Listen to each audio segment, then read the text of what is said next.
रूसी अफवाज यूक्रेन के दूसरे सबसे बड़े शहर खार्किव में दाखिल हो गई। मीडिया रिपोर्ट्स के मुताबिक खार्किव इलाका इंतजामिया के सरबराह ओलेग सनिगोबोव ने कहा है कि शहर में हल्की फौजी गाड़ियां दाखिल हो रही हैं। ओलेग ने शहरियों से घरों के अंदर ही रहने की अपील की और कहा कि रूसी फौजी शहर के मरकज में मौजूद हैं। कबल खार्किव शहर में एक जोरदार धमाके की आवाज़ सुनाई दी गई, जहां एक गैस पाइपलाइन के जद में आने की बात कही जा रही है।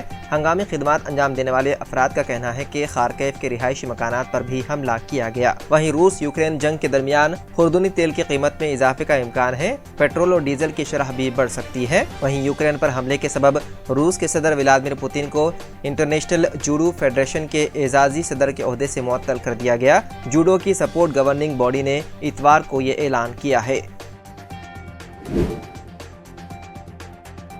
पाकिस्तान के सूबे खैबर पख्तूनख्वा में एक धमाके में फ्रंट एयर के 2 एहलकार हलाक जबकि दीगर जख्मी हो गए। इस हमले में FC की गाड़ी को निशाना बनाया गया था, जिसके नतीजे में पेशावर के बाड़ा रोड पर FC एहलकार हलाक हो गए थे। उत्तर प्रदेश असेंबली इंतखाबात में 5वें मरहले की 61 सीटों पर पोलिंग के दरमियान प्रतापगढ़ की कुंडा असेंबली सीट से समाजवादी पार्टी के उम्मीदवार गुलशन यादव के काफिले पर हमले की इत्तला मिली है। समाजवादी पार्टी का इल्जाम है कि पहाड़पुर के पास काफिले पर हमला किया गया। गुलशन यादव के हमले में वो बाल बाल बच गए, लेकिन उनके कार को नुकसान पहुंचा। रूस और यूक्रेन के दरमियान जारी जंग के दौरान हैकर्स ने बीजेपी के कौमी सदर JP नड्डा को निशाना बनाया। नड्डा का ट्विटर अकाउंट इतवार को हैक कर लिया गया। बीजेपी लीडर के ट्विटर अकाउंट से रूस यूक्रेन की मदद से मुतालिक एक के बाद एक ट्वीट्स किए गए। नड्डा के ट्विटर अकाउंट के हैक होने के बाद रूस और यूक्रेन की मदद के लिए क्रिप्टो करेंसी के शक्ल में अतिये की अपील भी की गई। इससे कबल एक और ट्वीट में लिखा गया है कि रूस के अवाम के साथ खड़े हैं।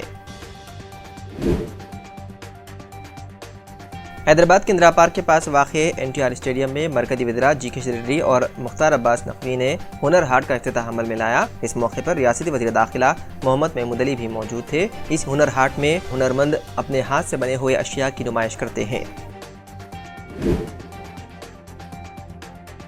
हैदराबाद से आंध्र प्रदेश जाने वाली एक बस में एक शर्मनाक वाक़या आया पेश। खातून के साथ बस ड्राइवर ने चलती बस में चाकू की नोक पर उसकी इस्मतरेज़ी कर दी। बताया गया है कि हैदराबाद से आंध्र प्रदेश जाने वाली 29 साला खातून के साथ चलती बस में एक ड्राइवर ने उस वक्त इस्मतरेज़ी की जब दूसरा ड्राइवर गाड़ी चला रहा था। ये वाक़या 23 फरवरी को पेश आया, जिसकी शिकायत कल खातून ने कोकटपल्ली पुलिस से की। खातून ने मीडिया को बताया है कि वो आवाई मकाम जाने के लिए खानगी स्लीपर कोच बस में सवार हुई थी। बस के एक ड्राइवर राजेश, जिसने सामान की मुंतकिली में उसकी मदद की थी, बस जैसे ही शहर से बाहर निकली वो ये बहाना बनाते हुए उनके करीब आया कि उसे बैठने के लिए कहीं जगह नहीं है और वो कुछ देर उनके सीट पर बैठेगा। खातून ने जब एतराज़ किया तो उसने चाकू दिखाकर उसके साथ शर्मनाक हरकत की।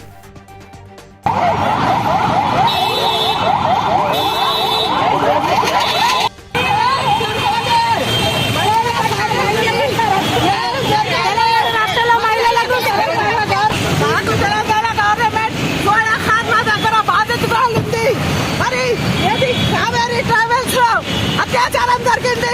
కోకట్పల్లి DSలో ఇంతసేపు బ్రేక్ చేసినాము. మాకు పోలీసు ఇంతవరకు రాలేదు. మేము ధర్నా చేస్తున్నాము. यूक्रेन में मेडिसिन की तालीम हासिल करने वाले हैदराबादी नौजवान मोहम्मद समी और अहमद मोहिउद्दीन सलमान हिंदुस्तानी हुकूमत की मदद के मुंतज़िर हैं। वो कैफ सिटी में मेडिसिन की तालीम हासिल कर रहे हैं और अचानक जंग की वजह से वहां फंस गए हैं। उन दोनों नौजवानों ने एक वीडियो पैगाम जारी करते हुए मदद की है अपील। हेलो, मेरा नाम मोहम्मद समी है। मैं यहाँ पर यूक्रेन में स्टूडेंट हूँ। 4th कोर्स में मैं MBBS कर रहा हूँ यहाँ से। मैं हैदराबाद से हूँ। मैं हैदराबाद में नामपल्ली में रहता हूँ। मेरा नाम गुलाम अहमद मोहिउद्दीन सलमान है। मैं उस्कूरोड यूनिवर्सिटी में पढ़ रहा हूँ। मैं 5th कोर्स में हूँ। मैं बहादुरपुर में रहता हूँ। मैं हम लोगों की फ़्लाइट थी 24 को कीव बोरिसपोल से। हम लोग का कीव के स्टूडेंट्स नहीं, हम लोग उस्कूरोड नेशनल यूनिवर्सिटी के स्टूडेंट्स से हम लोग ट्रैवल कर रहे थे। यहाँ पर 1 बजे की फ़्लाइट थी हम लोगों की कीव से। एयर इंडिया की फ़्लाइट थी, जो इवैक्यूएशन फ़्लाइट्स बोल के जो पहले ये इंडियन एम्बेसी वाले अरेंज करे थे, वो फ़्लाइट थी हमारी एयरपोर्ट से। जब हम लोग 3 बजे रात को कुछ हम लोग 24 के दिन 3 बजे रात को एयरपोर्ट पहुँचे हम लोग। जब एयरपोर्ट पहुँचे बाद 5 बजे हमारे को बोले कि एयरपोर्ट इवैक्यूएट करो। जैसा हम लोग एयरपोर्ट के बाहर निकले, कुछ भी इन्फॉर्मेशन नहीं दिए, पूरा एयरपोर्ट 5 बजे के टाइम पूरा एयरपोर्ट खाली कर दिए थे। पूरे एयरपोर्ट के बाहर है, जब हम लोग को बोल रहे हैं, लोग बोल रहे हैं कि ऐसा ही कुछ अफवाह ऐसा बोल रहे थे कि वो रशियन के फोर्सेस लैंड होने वाले हैं एयरपोर्ट पे। उसके बाद 5 मिनट के अंदर हम लोग को धमाके के आवाज़ सुने हैं ब्लास्ट के। हम लोग वहाँ से बैग्स लेके करके जितना भी हमारा बैग्स हुए थे पूरे लोग भागे वहाँ से, एयरपोर्ट से भागे। करीब 2 से 3 किलोमीटर तक हम लोग एयरपोर्ट से भागे।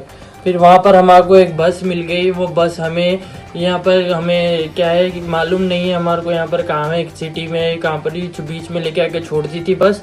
फिर हम लोग हैदराबाद में आज एक धमाके में खातून की हो गई मौत। यह हादसा मेलारदेपल्ली इलाके में आया पेश, जिसके साथ ही इलाके में सनसनी फैल गई। ये धमाका उस वक्त हुआ जब एक खातून अपने शोहर के साथ कचरा चुन रही थी। कचरा कुंडे के पास हुए इस धमाके में उसका शोहर भी जख्मी हो गया। फौरी तौर पर इस बात का पता नहीं चल सका कि ये धमाका कैसे हुआ। पुलिस के आला हुक्काम मुकाम वाक़े पर पहुंच गए और छानबीन शुरू कर दी। महलूक खातून की शिनाख्त शैलमा के तौर पर की गई है। शुबा किया जाता है कि केमिकल का डब्बा खोलने की कोशिश में ये धमाका आया पेश। ఇంకా పిల్లలు బడికి పోతున్నారు మేమిద్దరు మీ భార్య వయసు ఎంత? మా భార్య డైలీ వస్తారు సొంత మాట సార్